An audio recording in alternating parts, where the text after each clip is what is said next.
আসসালামু আলাইকুম গাইস, আশা করি সবাই ভালো আছেন। আলহামদুলিল্লাহ আমিও ভালো আছি। আমি কিছুদিন আগে গিয়েছিলাম আমার কয়েকজন ভাই ব্রাদারের সাথে নেত্রকোনা জেলার কলমাকান্দা উপজেলার পাঁচগাঁও বর্ডারে। আমরা এখন পাঁচগাঁও বর্ডারের আশেপাশে আপনাদেরকে দেখানোর চেষ্টা করব। আমরা হাঁটতেছি ইন্ডিয়ার ভিতরের দিকে, এখন অবশ্যই এদিকে যেতে দেয় না। আমরা এটার ভিতরে 1 থেকে 2 কিলোমিটার ভিতরে গিয়েছিলাম। এখন ওইটার পিছনে আর কি এক পাকা রোড আছে 1 কিলোমিটার পিছনে, সেখানে বেশি আর যেতে দেয় না, বিজিবিরা আটকে দেয়। আমরা একদম ভিতরে গিয়েছিলাম অনেক।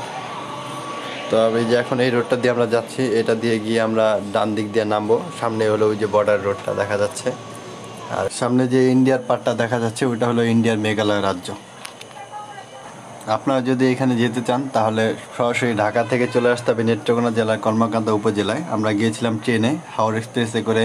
কলমাকান্দার আগে ঠাকুরাকোনা রেলওয়ে স্টেশন, ওইখান থেকে আমরা সিএনজি করে সরাসরি এই পাঁচগাঁও পর্যন্ত এসেছিলাম। ভাড়া নিয়েছিল 900 টাকা। আর এখান থেকে আর কি আসা যাওয়ার যোগাযোগ ব্যবস্থা অনেক সহজ। ধন্যবাদ সবাইকে, সবাই লাইক, কমেন্ট এবং শেয়ার করবেন।